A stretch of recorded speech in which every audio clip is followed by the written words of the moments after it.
I am soft sift in an hourglass, at the wall fast, but mind with a motion adrift, and it crowds and it comes to the fall. I steady as a water in a well, to a poise, to a pain, but roped with always all the way down from the tall fells or flanks of the voile, a vein of the gospel prophet, a pressure, a principle, Christ's gift.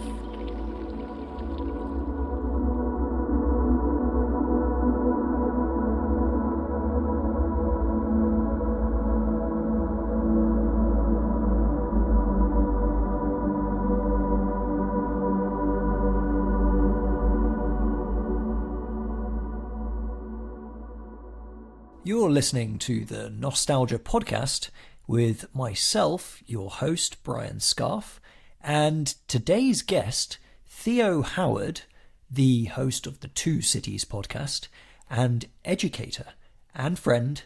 Welcome to the podcast, Theo. Thank you very much, Brian. It's a real pleasure to be here. I have been following the Nostalgia Podcast for the last year or so with great interest. Thank you. Well, I've wanted to speak to you on this subject for quite some time.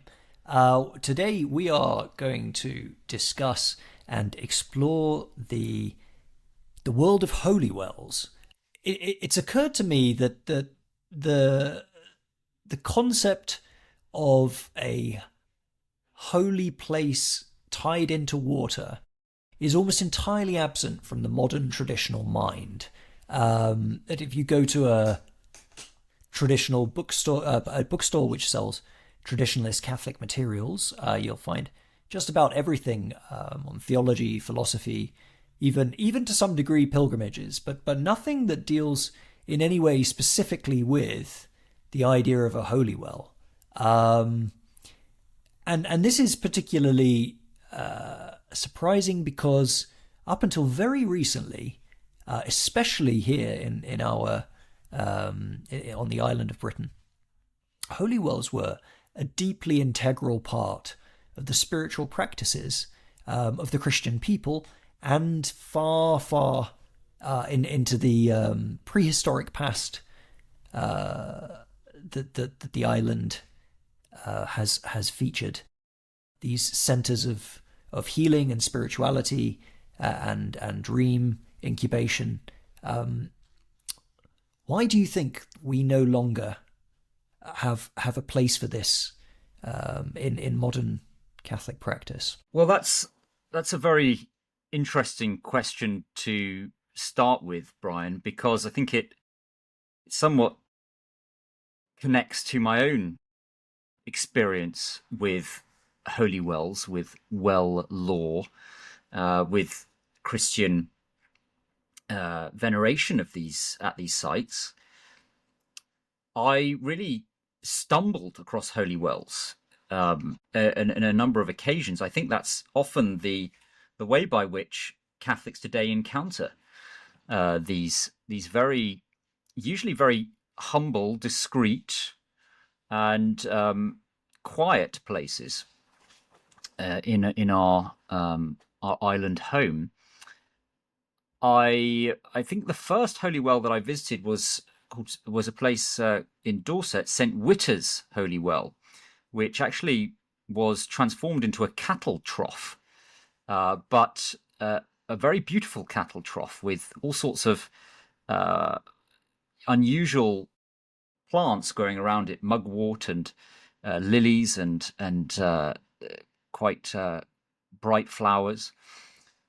And I felt a real sense of spiritual peace visiting this holy well that overlooks the cliffs of the Jurassic coast of Lyme Bay. And this really prompted me to do some more reading about these sacred springs, which are actually very commonly encountered, particularly in the West Country, particularly in areas of Celtic history, which we will come on to. And I gave a talk at the Birmingham Oratory on English spirituality a couple of years ago. in which I quoted Monsignor Ronald Knox, who gave an address in 1953 at Oxford University, which he titled The Hidden Stream. And in that address, he uses this extended metaphor where he compares the Trill Mill Stream, which is an underground river which flows beneath Oxford, to the sanctifying stream of the Catholic faith in England. He says, quote, 5 centuries ago it must have hurried past the walls of the Franciscan, then of the Dominican friary, accepting its tribute of grey cowls and black competitively washed. These rivalries have vanished. Invisible now, it burrows its way under the discreet postern of Campion House, the pious uproar of the old palace, but it is the same channel, a true watercourse. So this led to me considering, as you pointed out right at the beginning here, the very special place of water in not really English spirituality, or not just English spirituality, but British spirituality. And we'll come on to that important distinction. But it's an extraordinary thing to consider there are still literally thousands of holy wells in the British Isles. So to come on to your question then as to why these holy wells have become obscure in the spirituality of English Catholics, I think it really, firstly, is a result of the Protestant revolt, which really savagely attacked well cults as manifestations of popish superstition. Well practices, well customs, well devotions survived in isolated pockets beneath this Protestant superstructure. There remained a sort of Catholic substructure in certain places, which you can see in, for example, the well dressing ceremonies of Derbyshire, which survived and have actually been revived in our own time. But other than these isolated places, the devotion to holy wells receded greatly under this official persecution. And then, as James Rattu points out in his work, Holy Wells in Their Historical Context, a second blow was struck through the building of the railway networks in the 19th century and the sort of nationalization of culture, which had a large number of effects on the diminishment of local culture and people's particular attachment to place. So I think between those two sort of great pivotal events, cults almost disappeared. And then with the re-establishment of the Catholic hierarchy in the 19th century and the, let's say, sort of strategic focus on the Catholic institutions of schools, dioceses, devotional associations,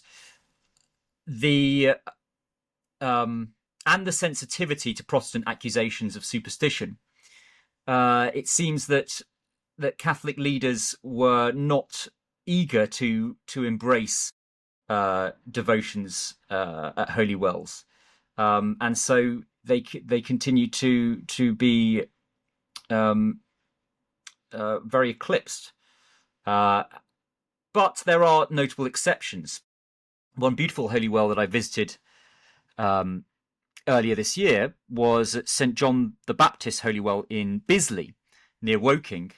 And there was an antiquarian society in the 1920s, but that was supported by local Catholics, and they built a beautiful well chapel, or well house above the well with a wooden carving of Our Lady.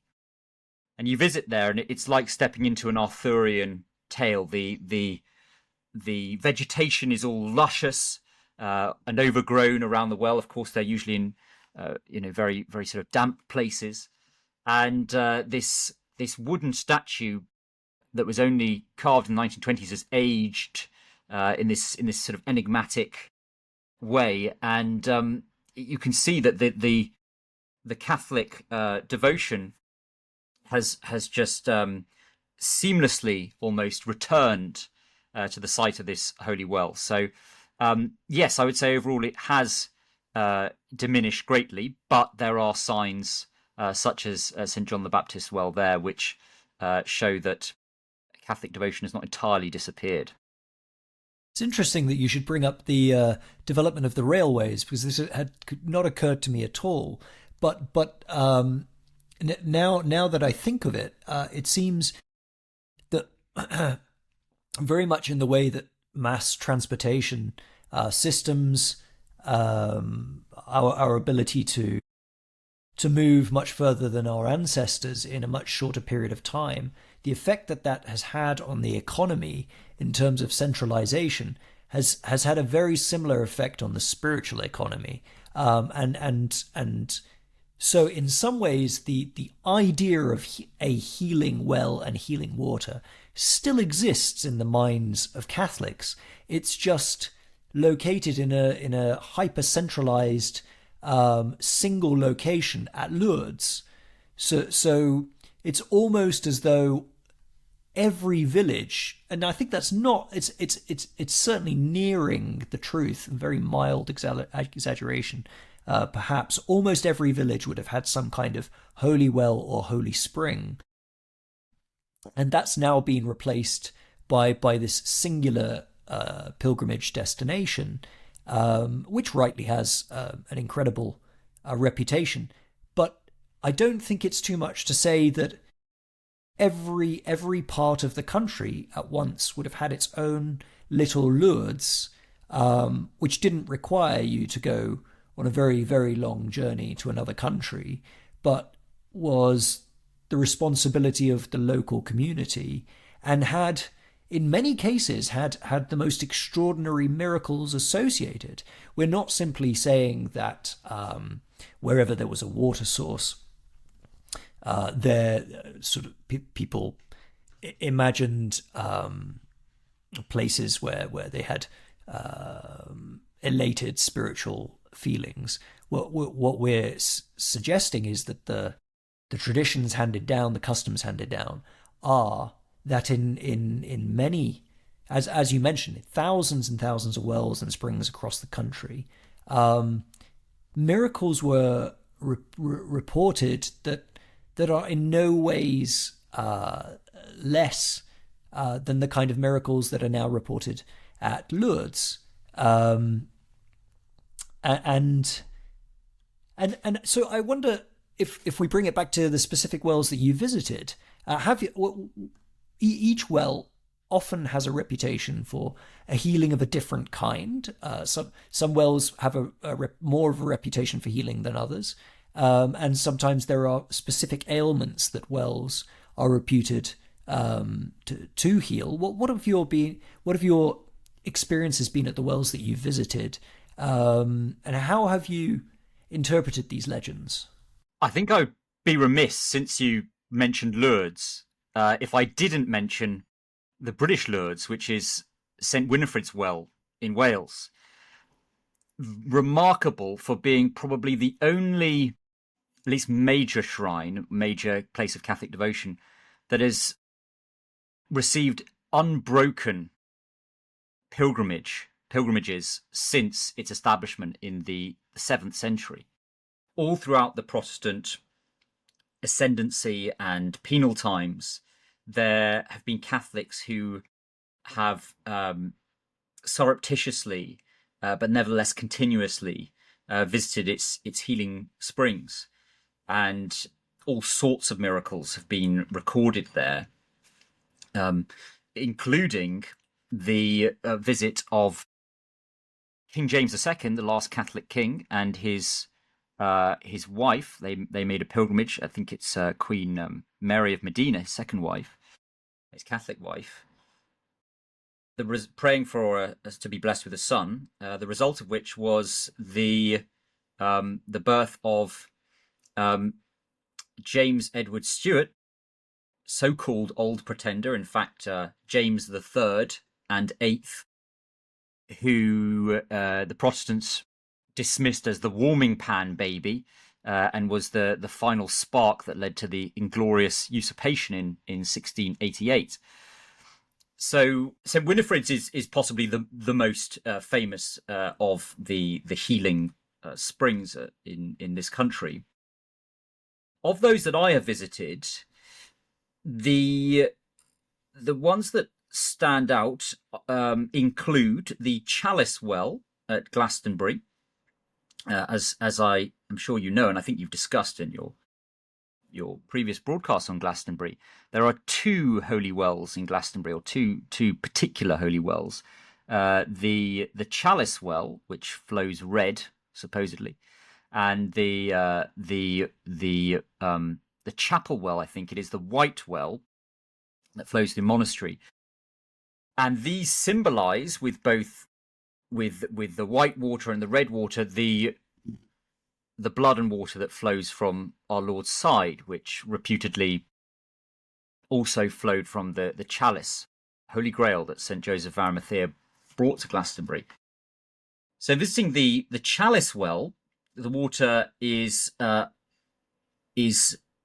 rich in iron.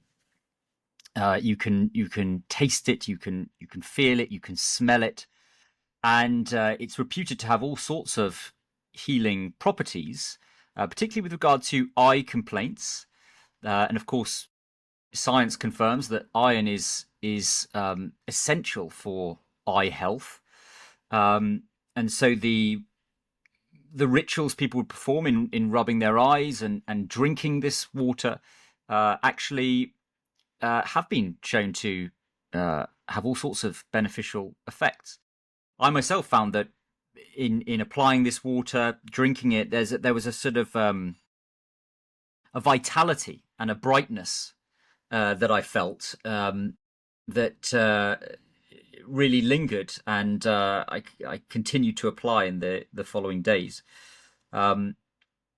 Another well that I visited, St. John the Baptist in Bisley, also was highly iron rich, and I think had the additional purported benefit of curing headaches and various sort of rheumatism, arthritis. And again, that iron is linked to good functioning of our joints and bones. So my own experience has been that these healing properties are extant, that they still have merit, and I think it's easy to see how, well, first of all, that water, any safe, clean supply of water, is of course essential to civilization. And that explains the sort of prehistoric focus and attachment to these sacred springs.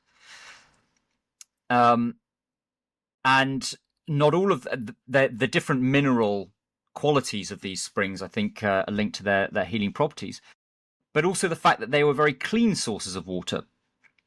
One of the most chemically pure, it's almost the same as distilled water, most chemically pure sources of water on Earth is the Malvern Springs in the Malvern Hills, which has had all sorts of studies performed on it, and they found that it's free of any suspended minerals, bacteria, matter, and has been acclaimed as a result. Queen Victoria would purportedly have her own personal supply of Malvern water.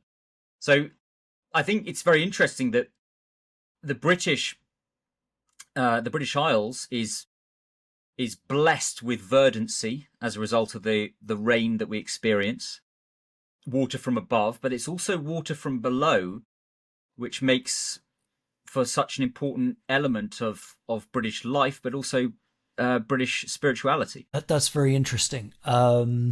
The Holy Well, which you mentioned, St. Winifred's, up in Wales, I'm very much hoping to go on a pilgrimage there myself.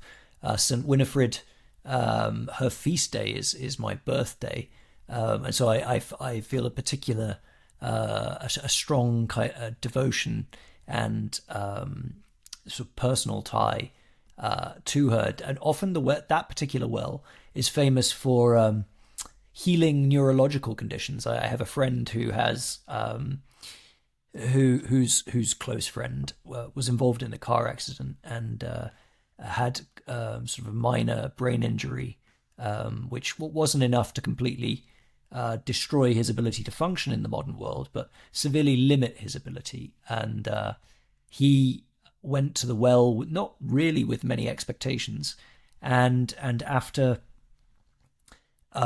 bathing, felt a little better, but within a week of having gone home, was alleviated of all of his neurological symptoms, and so that's something that particularly interests me, for personal reasons.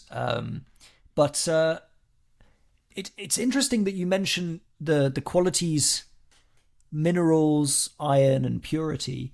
I think the modern materialist approach to questions of healing is it can I don't think that it I think that the skeptical position the moderns take towards traditional healing practices aren't overcome by evidence of these sort of mechanistic tests that the water can undergo, which isn't to say that they aren't true and that the water isn't exceptionally pure, that it doesn't have high concentrations of minerals, of metals which are associated with healing. But I think that you have to approach the question through a deeper symbolic lens, and that there is a connection between water and the primordial state of matter, the sort of the absolute potency of materia prima, from which creation is drawn. The kind of substrata that we see in Genesis and in the ancient mythologies, that the water that we experience in our physical world today, especially that in the springs which have come up from the earth, my understanding is that they represent a very powerful, immediate, analogical expression of that materia prima. Not in a psychological sense that it makes us feel an understanding of what it is, but in a very real ontological chain or an ontological binding, so that when you go to one of these sources that's coming from the womb of the earth, you are very much approaching something which bears the proto qualities of pure matter, pure unformed matter.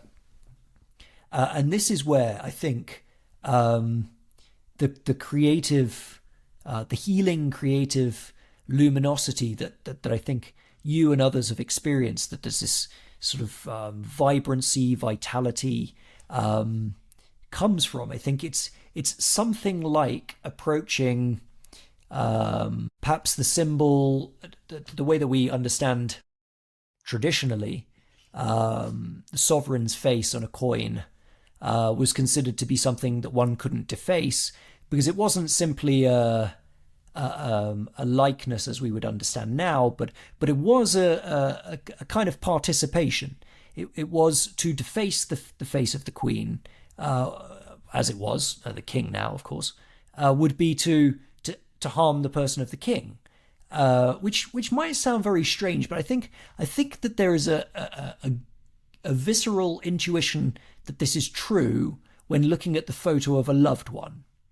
If we really believed that there was no connection, then it would seem completely innocuous to tear up a photo or even spit on a photo of a loved one. It is obviously not your loved one, but our deep disgust at the idea of doing something like that is a kind of recognition of this binding that the image has to the thing that it represents. Now, I think that water operates in the same way, and at its source, we are dealing with something that's coming from the symbolic mother. There's a reason why we call it Mother Earth. There's something incredibly potent about these sources that the materialist analysis just can't begin to grasp. And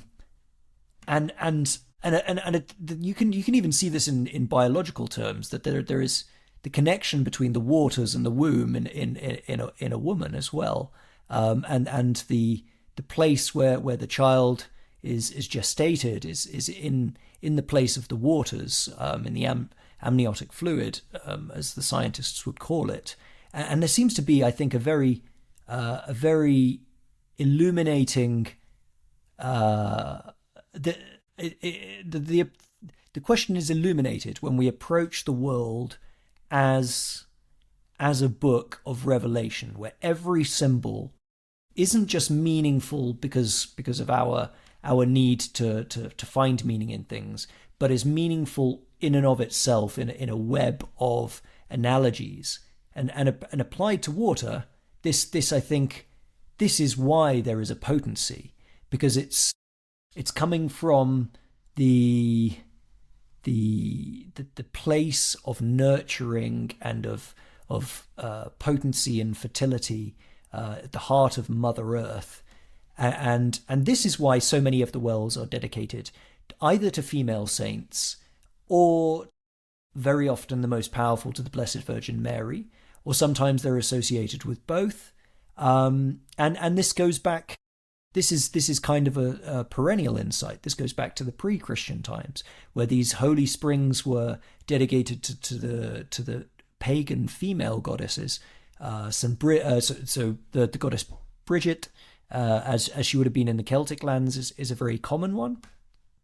And so I think there's this powerful acknowledgement, just as fire and the sun, light is associated with form and with the active power of the heavenly Father figure. So likewise is water on the opposite end of that. What are your thoughts on that? Yeah, that's very interesting, Brian. Matter, if we think of it as feminine, as having some sort of correspondence to a feminine principle, and form being masculine, as you say, water is in a certain sense the most formless of material, of matter, and therefore it can be very chaotic. But there is that correspondence that one sees. Interestingly, many Christian places of pilgrimage involve ascent. They're at the top of mountains. They, they in some way reflect the mountain of Calvary. But with holy wells, often there is descent into, as you say, almost the womb of the earth. And motherhood, the relationship of a mother to her child, is of course one of unconditional love. It's pure gift. And the sacred spring, let's say in pre-Christian times, was a place of pure gift. Fresh water is essential for earthly existence, but it's heavy, and carrying it in quantity requires considerable time and effort. So any settlement must have a dependable supply close at hand, and our ancestors particularly valued reliable, copious wells and springs, which would be untainted in smell and taste, free of ill effects, possibly possessing beneficial effects. Pure gift in that maternal mode. That's underlined and that's Christianized.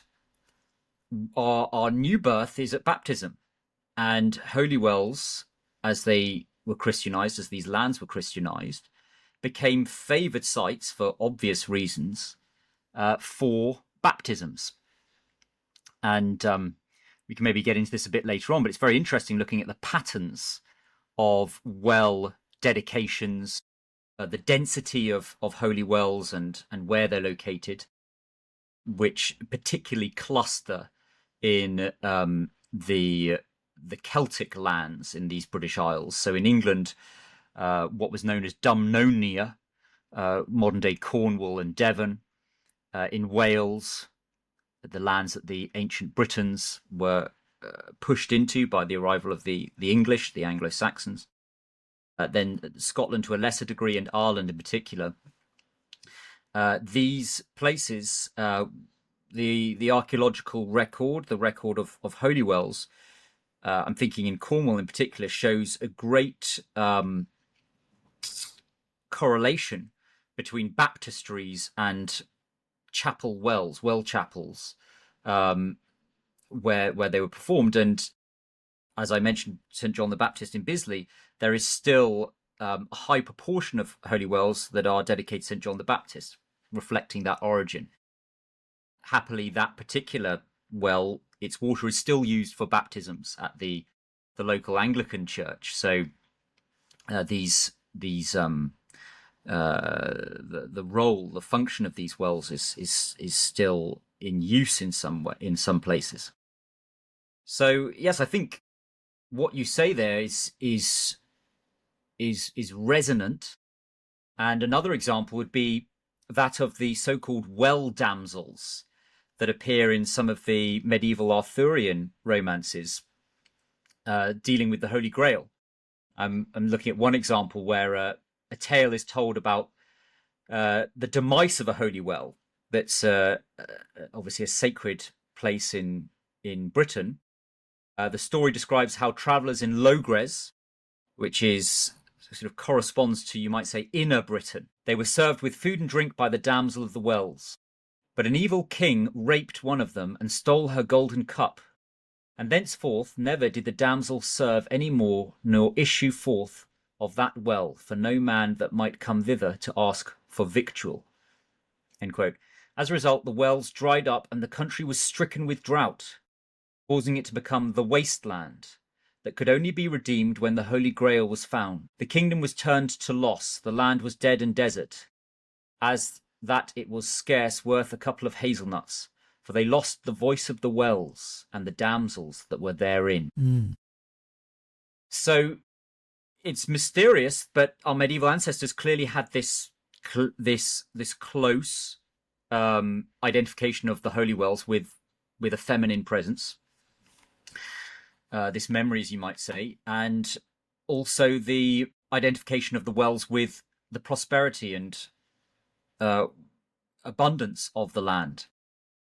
And we could just see this in history, that the rains that water these isles, that we, as such a topic of conversation in British culture, they gave rise to the first sort of national fortune of Britain, which was our wool wealth.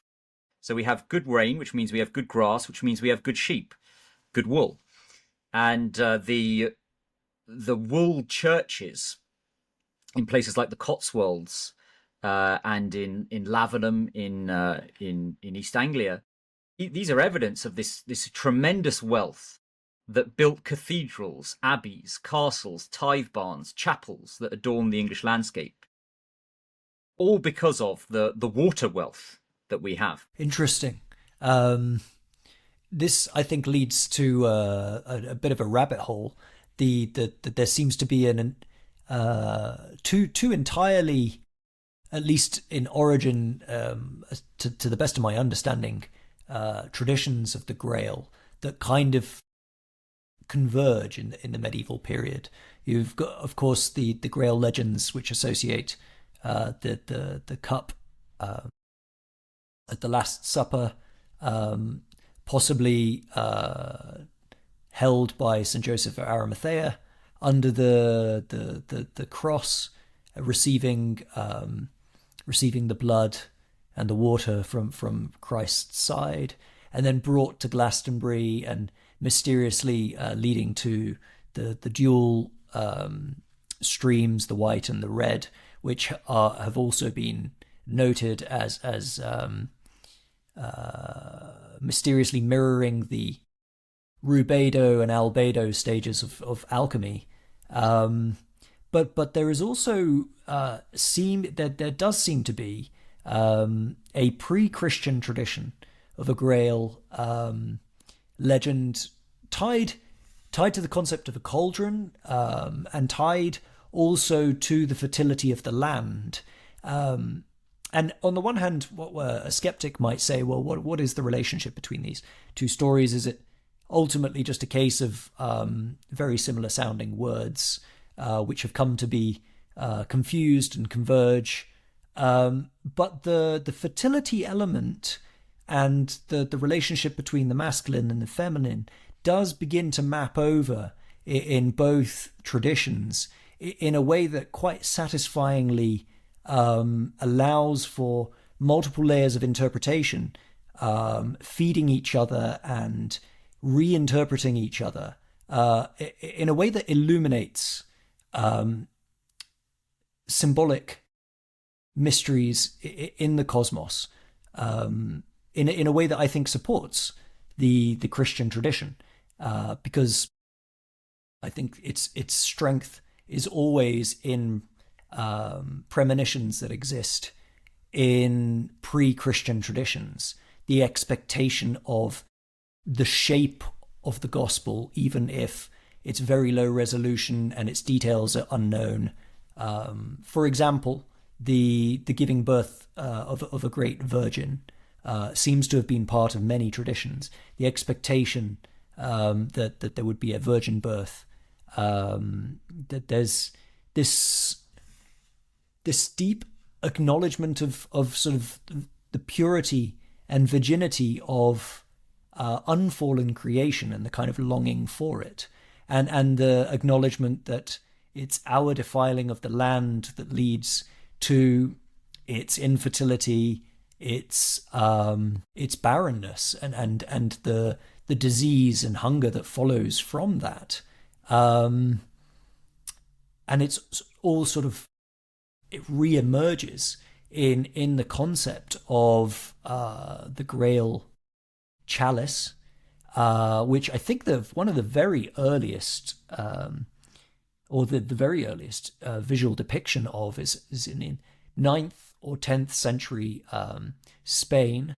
That there is an early image of Mary holding a Grail plate or chalice, and so once again you have the binding of the Christian tradition with the virginal yet perfectly fertile image that comes through the Blessed Virgin Mary, that she in her purity could give birth to the Creator of all.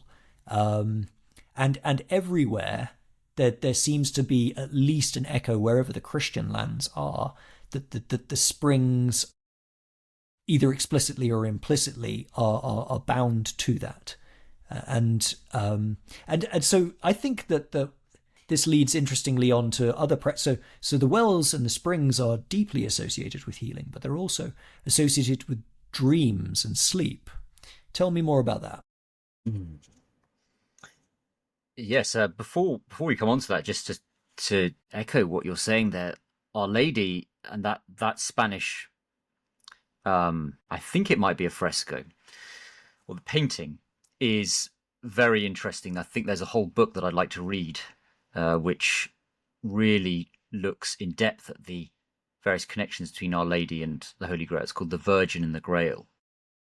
But of course, Our Lady, in a certain sense, is the Holy Grail. She is the bearer of Christ. And it's very interesting that this is the land of her dowry. And it also is the land of these Grail legends, that St. Joseph of Arimathea was the one who bore the Grail, and also the one who gave our Lord his tomb.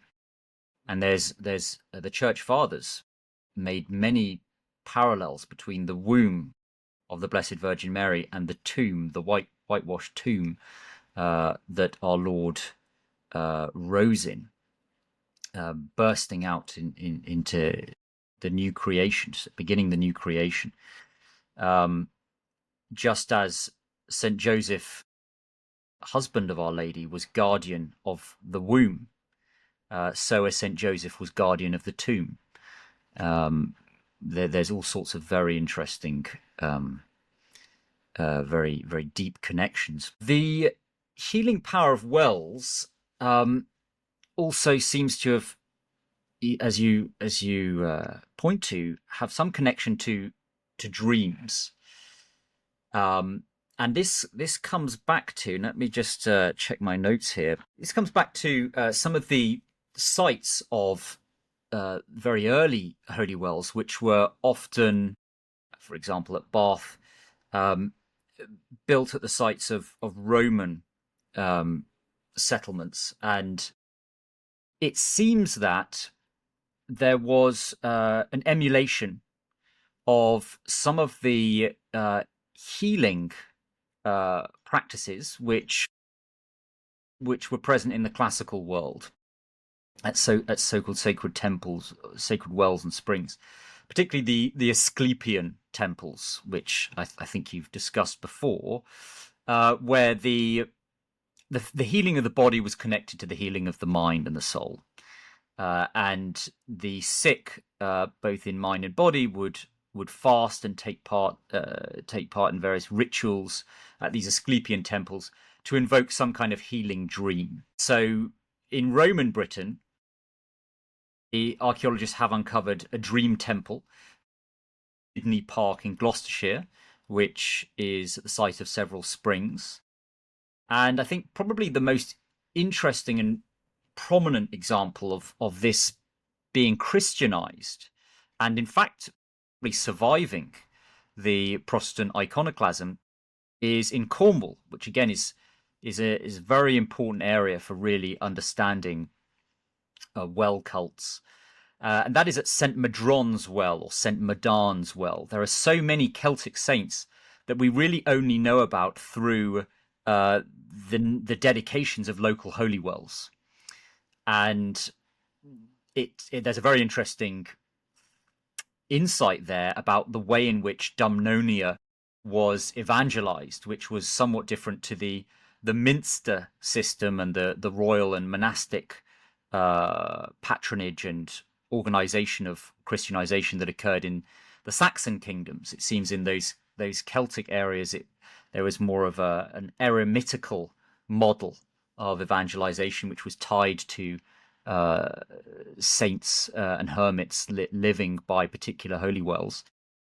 So at St. Madron's Well, there is a famous stone plinth, which is known as St. Madron's Bed. And in the 17th century, so after the Protestant iconoclasm, there was a miraculous healing which was attested to by the local Anglican bishop, a severely crippled man, John Trelawney, upon several admonitions in his dream, washing in St. Madron's Well, and sleeping afterward in what was called St. Madron's Bed, was suddenly and perfectly cured.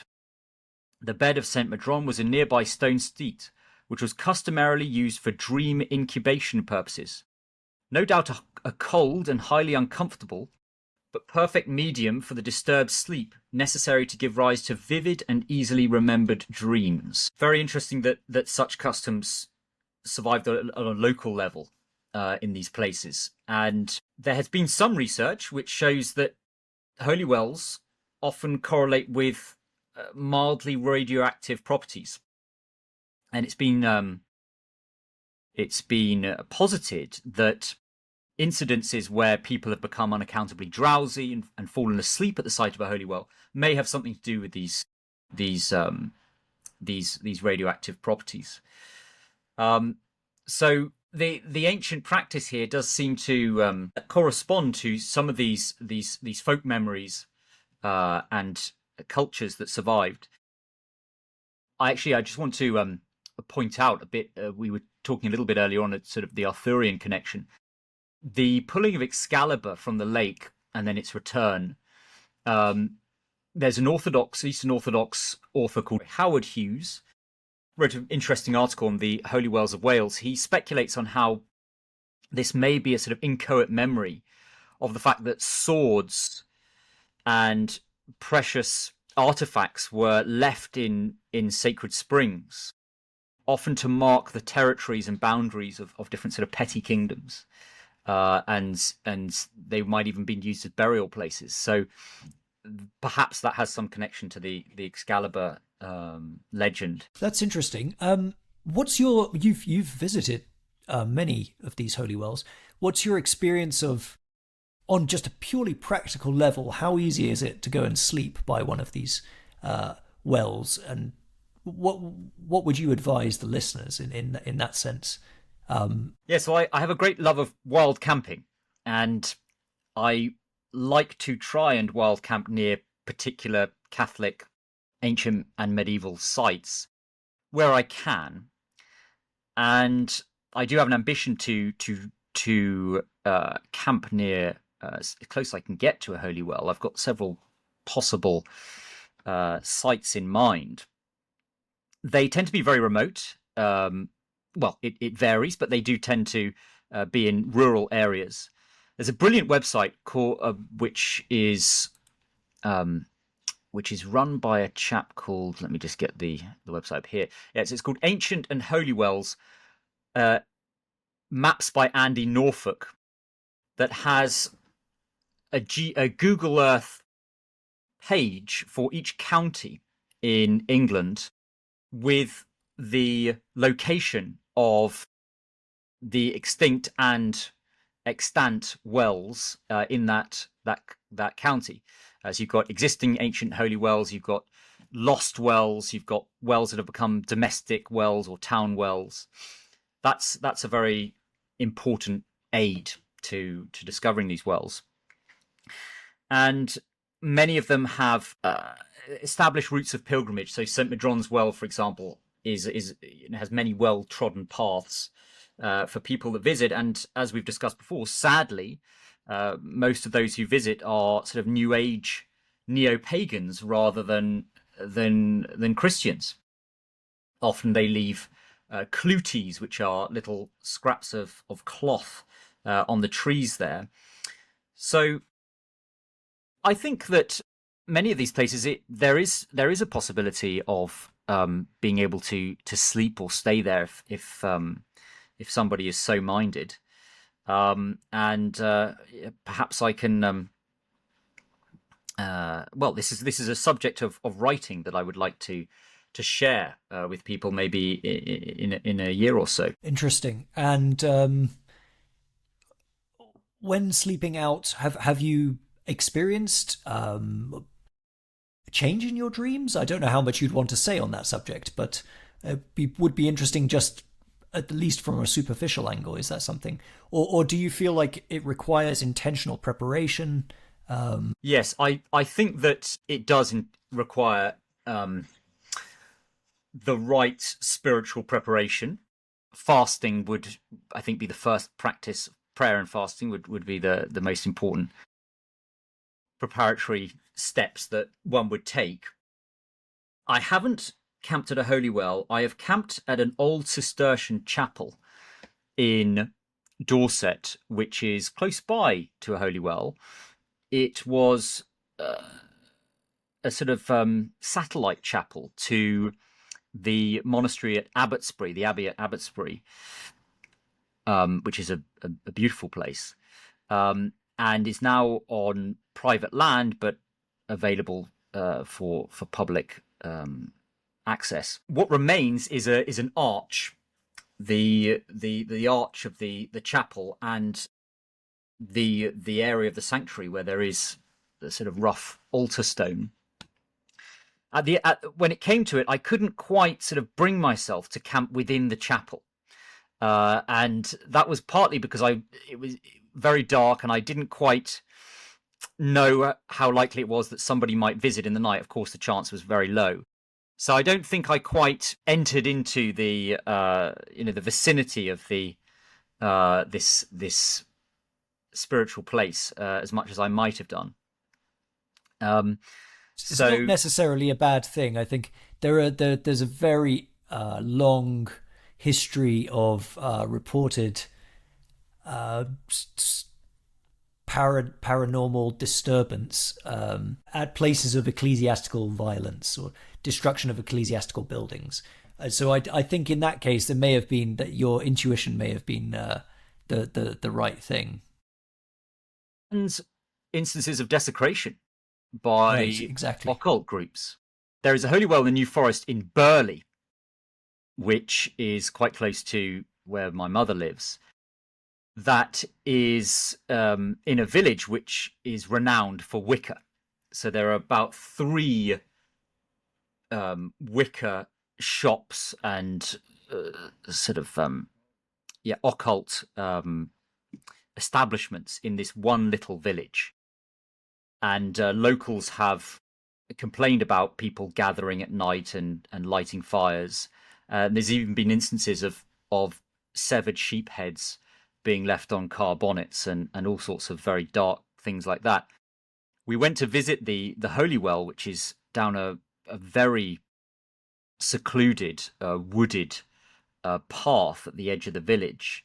There's really nothing to indicate that it's a holy well. It doesn't have any architectural elements to it at all. It's if you didn't know it, you would just think it was a muddy sort of pool by the side of the path.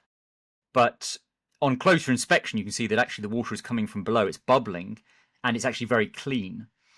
And yes, I just wonder. I mean, we prayed there and took some of that holy water, but I worry about places like that, whether they could be sites of desecration. So that there is that to sadly have to bear in mind. So I suppose all of this would lead us to encourage our listeners to explore the history, the spiritual history that's available to them, and view holy wells as a place of spiritual pilgrimage, which has no less power than the more famous and more obvious sites of pilgrimage, such as churches or saints' shrines. Because in many places, these holy wells would have been saint shrines, and where they weren't, they were places of miracles and of supernatural intervention.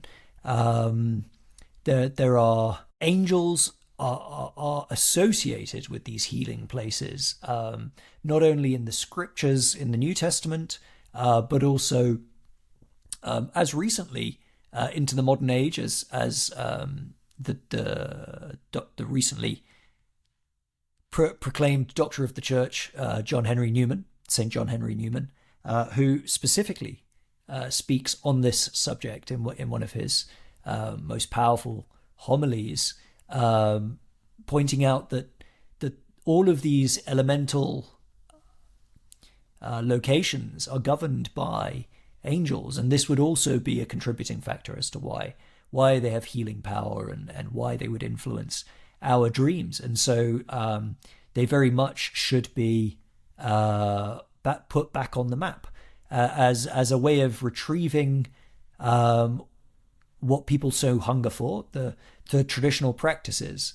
That our very land is one extended church in many ways. It's not simply the buildings. It is the ways that have been prayed on, and the wells that have been places of devotion, sometimes for over 1,500 years in some areas. There are some great books that are published by Lanark Press. There's 2 or 3 there that have republished old books on holy wells. I personally recommend highly to anybody who's interested in this sort of thing, but Britain's Pilgrim Places, which is put out by the Pilgrimage Trust, and that's got exceptionally detailed pilgrimage routes, accounts of many of the more famous wells, detailing the saints that are associated with it, healings that are associated with it. And you mentioned the website as well. What was the website again? That's Andy Norfolk's website, Ancient and Holy Wells.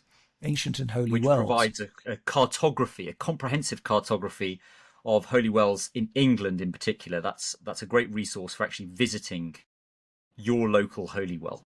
And this is an important antidote to our over cerebralization of religion. That to be traditional is to know Aquinas, to understand sort of the correct propositions about this or that subject within the faith. But that there is a practicality and an embodied mode of spirituality which is very often missing. And there's probably no better example that I can think of a forgotten practice which is truly embodied spirituality, as well as being completely traditional. And because we've forgotten about it, it has been picked up by these other groups, by New Age seekers, and there's no good reason why it shouldn't once again become part of our practice. We live in a world where so many people suffer from so many different ailments, physical and mental, and yet our lands are strewn with these places of traditional healing. There isn't a promise of, as is true of modern mechanistic medicine, there is no guarantee to any healing. But there are very deep traditions, and if you believe that the world can be sanctified, there is also an enormous treasury of prayer associated with these places. And there's the only thing stopping you from availing yourself of the great grace that this represents is oneself. There's no financial barrier. It doesn't require traveling to France. Doesn't require even giving up that much time. This sort of stuff can be done either in a day or two on the weekend. And so you're probably the person that I know who's explored these wells most. Do you go as part of groups? Have you seen signs that other Christians are also visiting them, or is it only, to the best of your knowledge, in many of these places, sort of more neo-pagan elements? I love what you said there, Brian, about wells being treasuries of prayer. I think that's really important to bear in mind. Why are these wells holy? So I've mentioned one of the reasons is that they were used for baptism, for the sacrament of initiation, the gateway to all the other sacraments.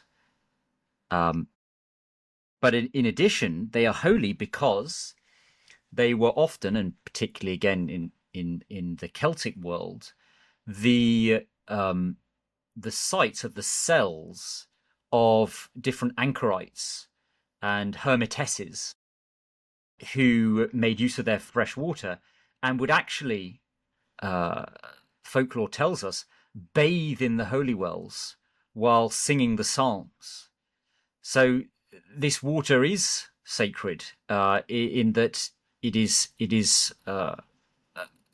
part of the prayer life of a saint who is often, as I say, only remembered because of the dedication of the holy well that is there. In my experience, visiting holy wells, because of this association with the eremetic tradition, it for me has borne particular spiritual fruit through visiting alone. They are places where it is very conducive to a state of contemplation, to visiting and praying the Holy Rosary, offering other devotions. I'm calling to mind, for example, St. Witter's Well on the cliffs of Dorset, such a beautiful place, so unspoiled, and a place where St. Witter, this Anglo-Saxon anchoritess, had her cell and was visited by the local people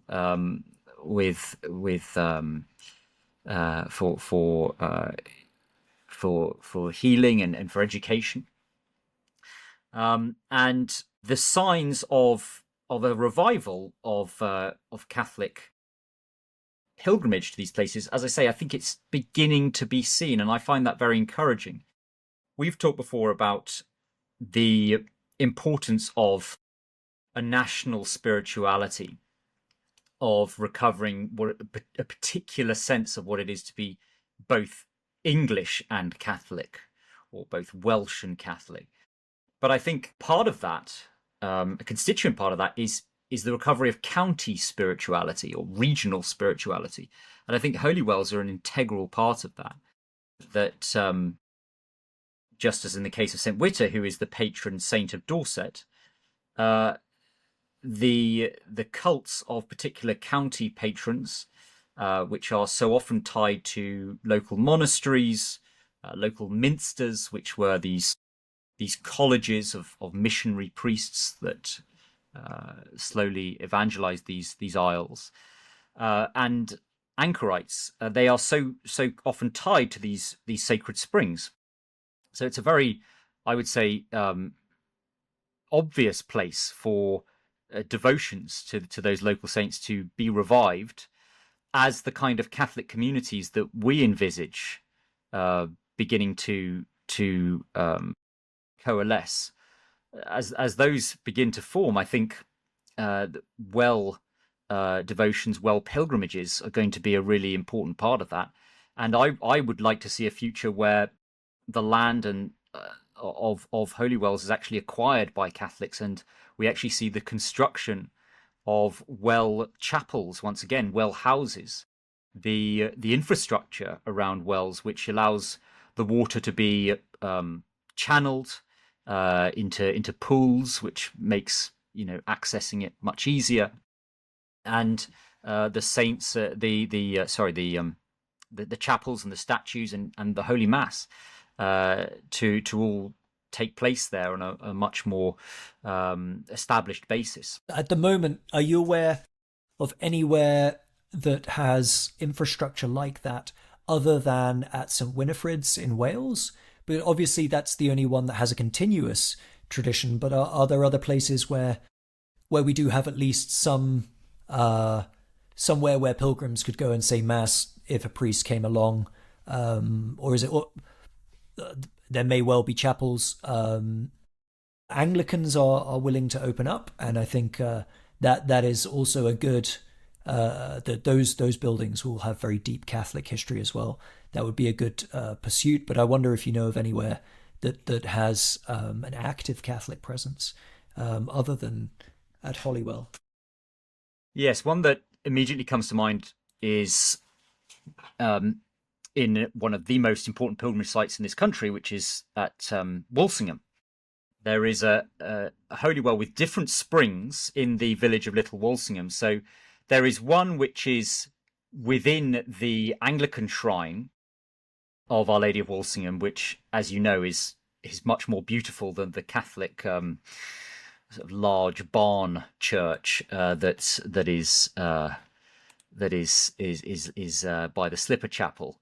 To the extent that my wife, who's from Colombia, actually got slightly confused as to which was the Catholic church when we visited Walsingham this summer. So within the Anglican Church, there is a spring of the Holy Well there, which is accessible, and there are cups there for pilgrims to drink of the spring. So that's I think a very notable one. And then another is in the grounds of the destroyed priory itself, where the famous arch is, that is owned by the same family, I think, that actually acquired that stolen land when the priory was destroyed during the period of the dissolution of the monasteries, but who now allow Catholic pilgrimages to often have mass in the grounds of the priory by that arch, right next to two other springs, two other holy wells there. So that's those two areas, I think, very much on Catholic pilgrims' radar, and it being England's Nazareth with that Marian connection, I think is very interesting. That there is also that at England's two greatest pilgrimage sites at Glastonbury and Walsingham, that there are holy wells that are still places of veneration for Catholics. And that's interesting. That sort of gives me a thought which has arisen on a number of occasions. When you mentioned Walsingham, I remember a few years ago there was a grand plan to build a far more beautiful Gothic-inspired chapel, cloister complex, a place for pilgrimages to both spend time during the day and enough space for significant numbers of people to stay at night. And it was completely blocked by the local council, if I remember correctly. And I think as you mentioned, it would be wonderful for many of these wells to be bought up, or any of these wells to be bought up. But there's also a need for councils, heritage organisations, the National Trust, English Heritage. These need to be infiltrated by people who believe that the buildings and that the areas that are being looked after are more than just museum pieces. And so it's often sort of crossed my mind that for stay-at-home mums who are looking for something a little bit extra to stimulate them, being involved in organisations like this, which may not provide full-time employment, but would be looking for people who are interested in either volunteering, but within the structure of management itself. It would be the perfect place for people to pour their energy in, because with a critical mass of people, you'd be able to change the direction of the uses of these places. If there was a Catholic majority in a small rural council like in the area around Walsingham, which there's no good reason why there shouldn't be.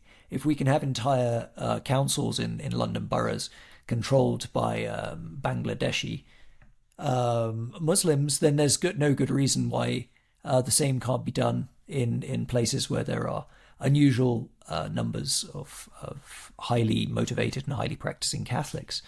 And through that, to be able to facilitate the building and the improvement of many of these historical shrine sites. And it doesn't, I don't mean that as here's an interesting sort of a side plan. It basically will require that to be done for big changes to be made to our spiritual history. The ruined monasteries will continue to slowly fall apart until there is a critical mass of people with the bravery to suggest that perhaps some of these places need to be rebuilt, which is exactly what the people who would have built it would have wanted. There's an English love for the charm of a ruined place, and yet that can become a tyranny. And we have more than enough ruins to go around on this sacred island to allow for both to coexist, for the rebuilding of the spiritual treasures, for the development of others, whilst at the same time having desolate places for contemplation. And I don't know. I don't know whether people are confronted with optimistic options like that enough. The pessimistic vision of things is very easy to be reminded of, but the possibility of doing things is also there. It just requires organization. It requires motivated people willing to sacrifice here and there. And once again, things could be built.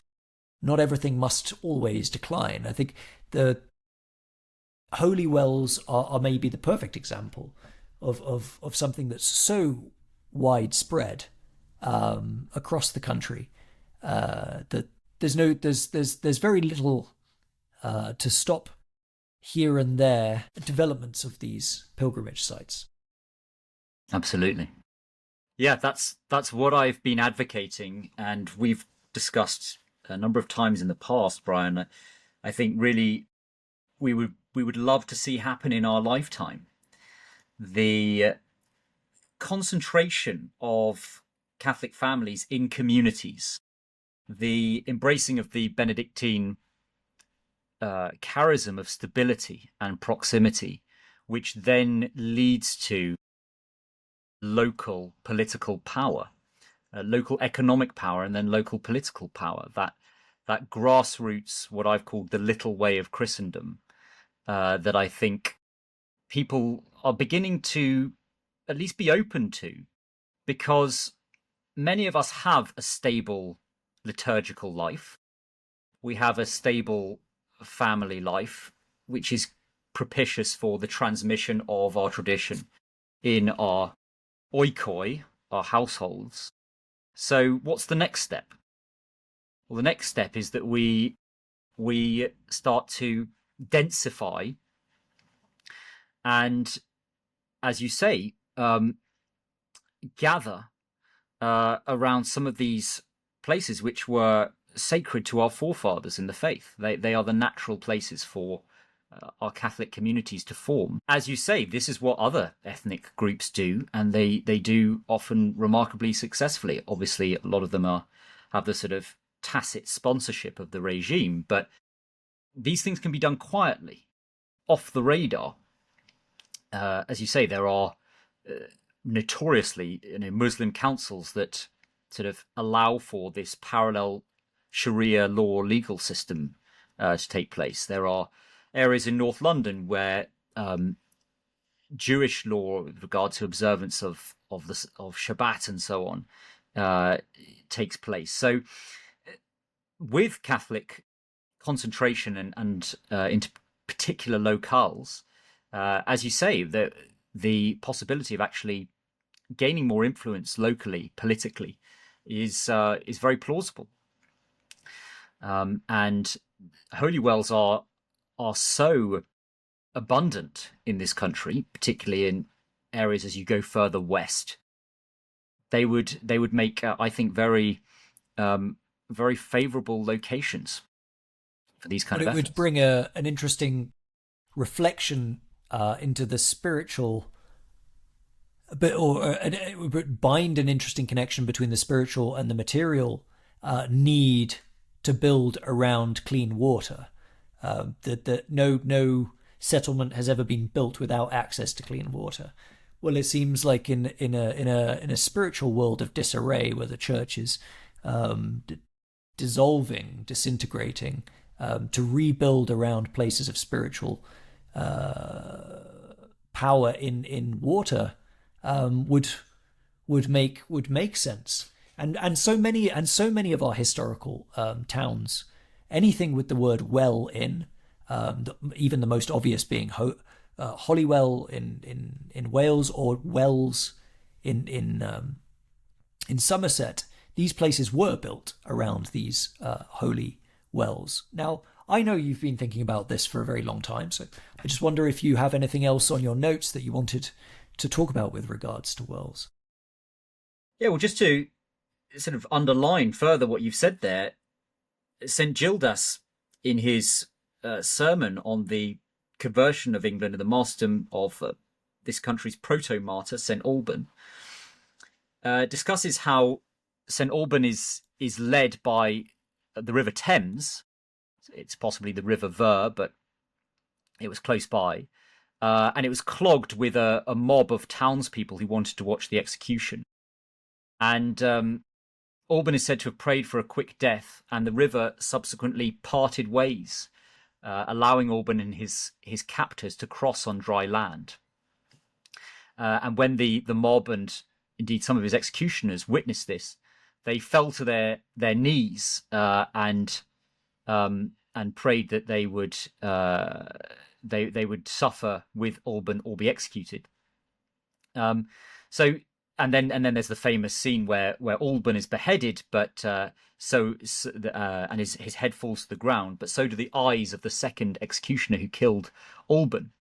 And Gildas, of course, is pointing here to the fact that the country is, in a certain sense, it passes through the waters, that the 1,000 Britons accompanying Alban undergo a kind of baptism into new life as the nation becomes Christian.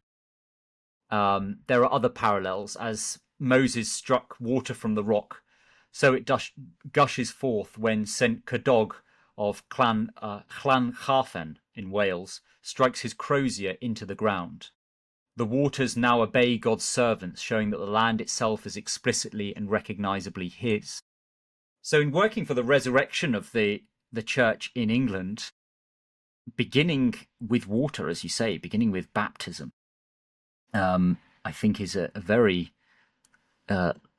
logical place to begin. Fantastic. Well, thank you very much for joining me, for joining me on this interesting exploration of a very rarely spoken about subject. I think I don't know how many people other than my co-host I've ever been able to have more than a one-way conversation on this subject. So it's great that we will have the opportunity to introduce this to new people. And I think it's going to be interesting that many of our listeners are in America, and we've talked a lot about how developed the spiritual landscape is here. In some ways, I think the American landscape, the springs, the potential holy places have yet to be properly explored and baptized, so to speak. And that's for our American listeners to explore on their own, I think. I'm not sure I can give any pointers there. But hopefully this has inspired people to introduce something ancient into their religious practices and to explore this further. So thank you very much for joining me, Theo. And Thanks for having me, Brian. It's been a real pleasure. God bless. Viva Cristo Rey.